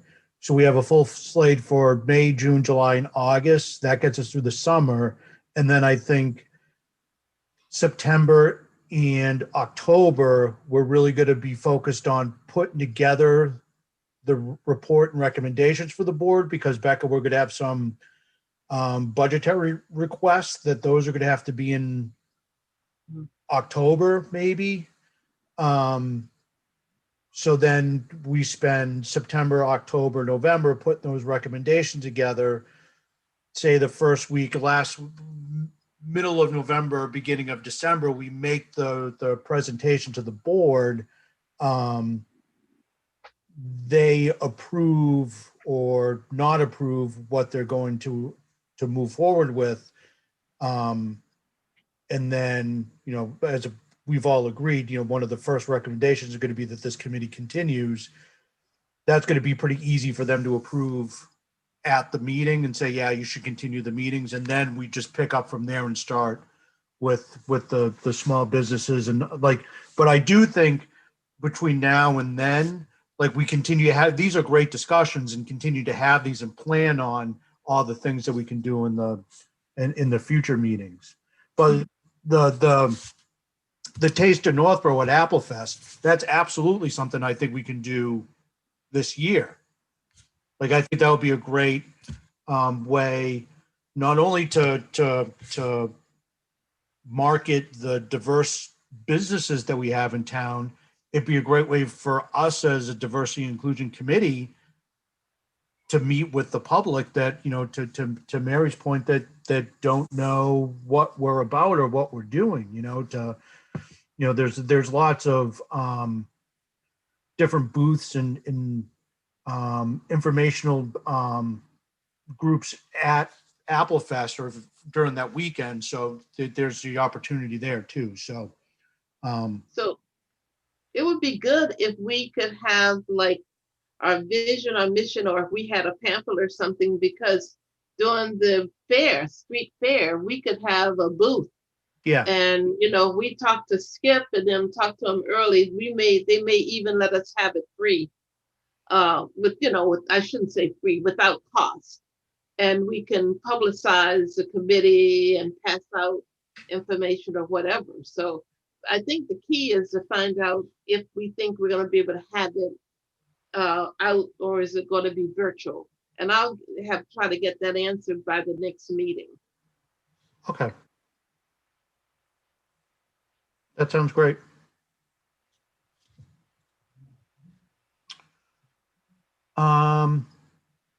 Anybody have any new or additional business or thoughts on anything? One thing I don't know if this is still something that we want to do, but we were talking about focus groups, and I mentioned that there's someone that might be able to train us in having conversations. His name is William Lewis. He does a master facilitator training called Brave Conversations. He told me that he had a connection with you, Tim, so that was great. But I asked him if he wouldn't mind coming in and doing a little training for us, and he said he would. So I don't know if there's time on our schedule to have him come in for one of our meetings, and just once we know we're going to do the focus groups and we know kind of what we want those to look like, we can share that with him and let him know specifically what we want from him. So I kind of said what I thought, that we wanted to be able to set ground rules and not be triggered. That's a big thing for a facilitator, right? A lot of people are going to be saying things, but you need to remain neutral and impartial. So how do you do that? And the final thing is how to diffuse and deal with situations that are charged that come up. But there might be other things that you all are a little bit concerned about going in, and we can ask him directly to address those. So it wouldn't be a full facilitator training, but it would be like specific tips. And I'm sure he's done a mock facilitation with me. So where us as the audience, like we start mimicking things, and then one or two people act as like, as if this is, they're really facilitating the group, and see how that goes. So that's another thing that we could think about doing. So I want to know what you all thought about that. I love it. I love it. That's huge. Yeah, I love it too. Yeah, that would be great. I'm actually, so I spoke with him. We had a really good conversation. The course cost $295. For the group. So he would do this for us, for me. And I said, he has a consulting business that does like DEI work for corporations and towns, et cetera. So maybe we'll throw his name in the hat for when we're looking for somebody, if that happens in our proposal. But we work together a lot. I give him a lot of business in my regular work. So I think because of our relationship, he'd be willing to do just that for us, like come in for 90 minutes or so with us. But So you're saying without charging us? Without charging us, like our committee. Sure. But and I apologize, maybe I shouldn't have been promising that we would throw his name in the hat, but I mean, as someone that We can throw his name in the hat. as a It doesn't mean possibility, it's gonna work. not that we would put his name forth. We'll have to decide that. But anyway, he was excited about doing that for us. But you're right, Tim, his course is different. Like, Yeah. Yeah, his brave conversation master facilitator facilitating course. training. Yeah. Yes, that is 7 weeks long, I think it is.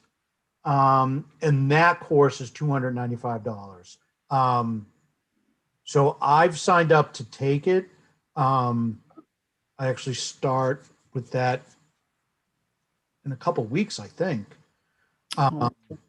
So I just wanted to share that with everybody. Like, if anybody else is interested, $295 isn't not expensive, but it's also not expensive either, so I thought it was for the value that you got out of it, that it looks like you get out of it. It certainly seemed worth the investment. Plus, I can, the training will certainly be helpful for us in this committee, but I can use that training professionally too. So it made all the sense in the world for me to do that. Plus I did enjoy taking stuff like that and sticking my feet in hot water and saying the wrong thing and learning how to not say the wrong thing. So Tim, would you be kind enough to tell us how the training is and when the next course, because I can't right now, I couldn't do it, but I'd be interested and I would take it, but if you don't mind. yeah, absolutely. Absolutely. It seems like he's running them quarterly. So I was in the first cohort. I took the course in the fall, and then he just finished one. So maybe it's not quarterly. What's his name again? I'm sorry. William Lewis. I sent a text to the group with the link to his website, but it's Brave. I mean, not a text, but an email. Yeah, I remember that. But yeah, Tim, I'd love to hear your experience with the course. Yeah. He's a super interesting guy. Yeah. That's awesome. That's really great. Yeah. So we worked out some podcast exchanges and some other things. So I'm really excited. We're going to do some work with him in some other areas. So yeah, that's the other thing. He has a podcast. If y'all want to listen to some of those on his website. Okay. He's writing a book that collects the kind of podcast. I think he's going to have, he told me when we spoke that he's going to have Robin DiAngelo on his Yeah. podcast, Yeah. which I thought was pretty exciting. Yeah, that is very exciting. Yeah. She's the author of White Fragility. Agility, yeah. Yeah. That's great. Yeah. And Vernee Myers, the woman that I work with, is going to be on. Oh, cool. Cool. Yeah. So, yeah, that all sounds great. Anything else? I have a couple of things. Okay. Real quick. So two things. So I was appointed to the Mass Municipal Association's Diversity and Inclusion Committee, which is like the state's, yeah, it's very exciting. Just more meetings, really. But yeah, no. And I had my first meeting with that group was yesterday. Yesterday's Wednesday. Yep, yesterday. And it was really great to talk to like other municipal leaders who are basically doing this, like trying to navigate. You know, lots of towns are creating DEI committees. Like, what does it look like? What does the work that you're doing look like? You know, are you focusing on one area, or is it like broad brushed? And one of the things that the DEI group for the MMA did is put out a statement about what happened in Georgia, similar to what our group did. And I don't know if, Tim, I don't know if we communicated to the group the feedback that we got. We had direct feedback I only saw from one person. But there was concern that we labeled or referred to what happened as a hate crime, because the state of Georgia has not yet made a determination as to whether or not it's going to be labeled a hate crime. Which I thought was interesting and did, you know, make me think about the language that we used and what it means and how it impacts people. But the reason I bring this up is the state DEI group that I'm on put out a very similar statement to what we did and received the very same feedback. So I think that that's sort of telling about where people stand. Again, the majority of the feedback is positive, but we did have a handful of people who were not happy that we had labeled them hate crimes when, you know, the legal authority in the state of Georgia has not yet done that. So I just wanted to share that with the group. I thought it was Yeah, interesting. I don't have a whole lot of faith in the legal authority or any authority in Georgia at this point. So Yeah. Amen. Well, and part of the discussion we had with the MMA group was sort of like, you know, in terms of our role as a DEI committee, like what is it that we're doing? We're not just communicating to people the news about, you know, diverse related things. Like we're doing something beyond that, right? We're like lifting up marginalized voices and trying to communicate to audiences that, you know, wouldn't otherwise be able to hear about this stuff and what it means. And so I think that that's really important, and that sometimes that means, you know, going beyond what, you know, the state is willing to do, or the political authority, or who, you know, whatever the overwhelming majority is willing to say. And so like I'm happy about what we said, about what this committee put out. I don't have any regrets or hesitancy about the language we chose, but it's just it's good to think about it, and think about the feedback and what it means. So I wanted to share that with you all. can I just add one thing? Yeah. Just to that, I agree with you that I think in especially with the work that we're doing as a committee, where our audience isn't, you know, I'm so used to like a corporate or a private enterprise background, or even an education background where you have a very captive audience in a way. Dealing with it's a little bit different. So I think as John Lewis says, if you're not making good trouble, like I think that's part of our job is to make good trouble. If you're not making people somewhat uncomfortable, those are the people. That response we got, Becca, is the type of response that we should get. Oh, yeah. Yeah, no, It's like it's wrong. Wrong's the wrong word, but it's a different viewpoint. But if just putting out vanilla statements or no statements at all, we would never hear from those people, and it's important to hear from everybody. Yeah, no, I totally agree. And part of me sympathizes with the response in that, a hate crime means something legally, right? There's a legal definition of hate crime. And we labeled an act a hate crime based on the outrage of the leadership in the AAPI community and the, other marginalized voices and the recent trajectory of attacks, the constant attacks that have been going on over the last year or so on people of the AAPI community. But part of me understands where that other point of view comes from, because it has a legal definition that was not yet determined by the legal authority in the state. I think that's sort of the crux of the matter. And that's sort of what the state committee came to, is like, that's why the language that you use is important. And I'm not saying that I wish we had said something different. I just think it's important to keep all those things in perspective. That's all. Yeah. So, for breaking that up. Yeah. The other thing I want to share, I'll be quick because I know it's getting late. The other thing I wanted to share is that I was also in a women leading government meeting this morning, and we have this panel of women in leadership positions in local government throughout the state talk about their experiences.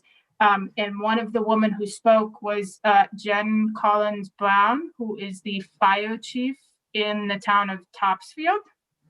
And I just wanted to share this because of our discussion with the chief today.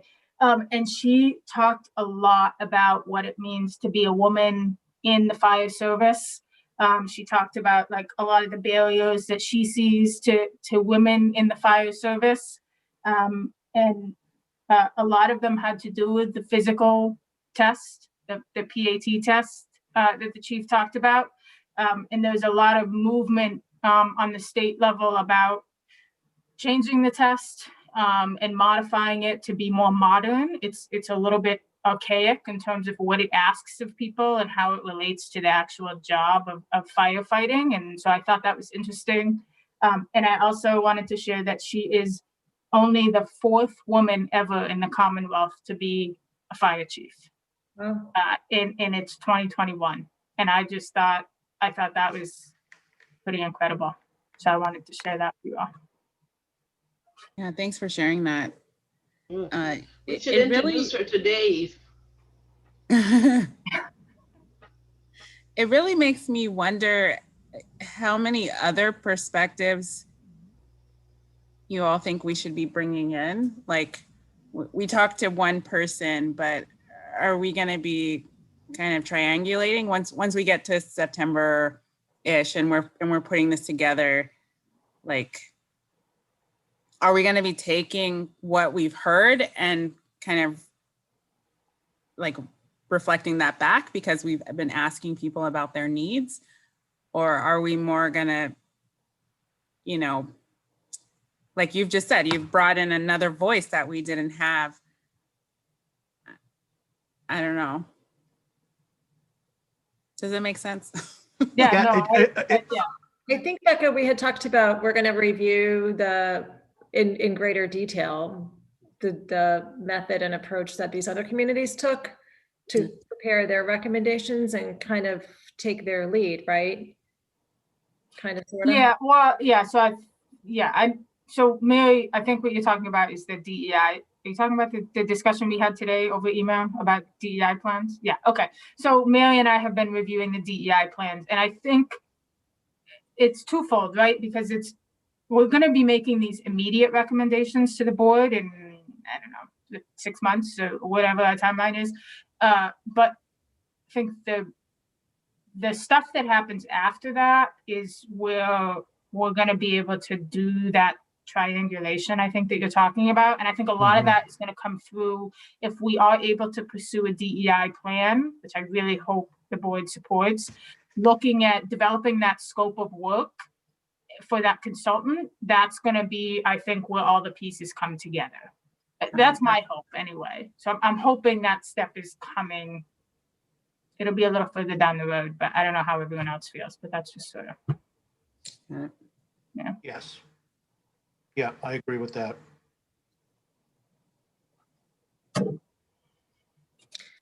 All right, I'm getting tired. Yeah. Long day. Yeah, I forgot to tell you. Mary just ended the Guest meeting, coming so in. thank We you, have Mary. another guest. We have one more guest. Tonight, oh, God. And here I was just thinking, I usually am ready to get off the meetings, but I've been really enjoying our conversations. So It's been really good tonight, I have to it say. doesn't seem as, yeah, it doesn't seem as long, but I hear you. We all could use some sleep. I Yes, it's, move that we end the meeting at 9 o'clock. Second. Second. Third. yeah, Becca and I had just one more. Becca and I had a brief conversation about probably the last 2 or 3 meetings that we've had, and I just wanted to thank everybody. It seems that everything's really come together over the last 2 or 3 meetings that we had. I think that we've gotten over kind of the initial what are we doing, who are we, what are we going to do, and feeling each other out and just getting a little bit more comfortable. So it's, I think the last 2 or 3 meetings that we've had have been really good and really productive. And I just want to thank everybody for all their time and effort. Thank you. Yeah. Thank you. Yeah. So with that being said, we'll get a vote to adjourn. Virginia, Yes. Mary, Aye. Deidre, Aye. Hamilton, Aye. Miriam, Hi. Becca, Aye. and I, Tim Kalen, also vote aye. We are adjourned. I will see everybody in a couple weeks. Thank you again. Thanks, Chief Parenti. Have a good night. Thank Right.